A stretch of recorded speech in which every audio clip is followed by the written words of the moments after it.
Senator Risa Ontiveros brushes off talk that former opposition allies may soon join the Senate majority.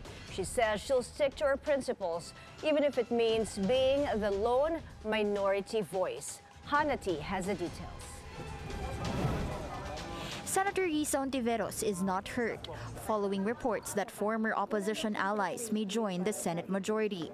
This after Senators Kiko Pangilinan and Bam Aquino are allegedly part of the majority, backing Senate President Cheese Escudero. Once part of the majority bloc, they may be given opportunity to chair Senate committees, including Basic Education and Agriculture, two committees that suit both senators. Sabi ko nga, basta patuloy akong maninindigan. Kung ang bawat isa sa amin ay may sariling diskarte, ako rin naman po, basta nakatutok pa rin ako doon sa layunin na palakasin yung oposisyon, hindi lang sa loob, pati sa labas ng Senado.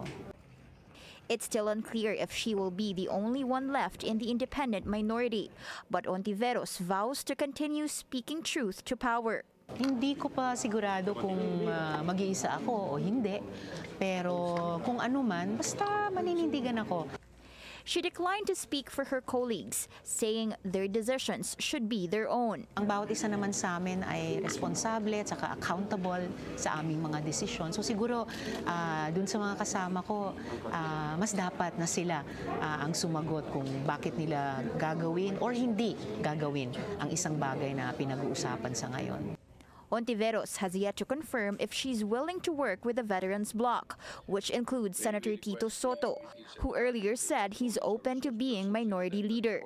The lineup of the Senate composition will be finalized on July 28, the same day PBBM will deliver his State of the Nation address.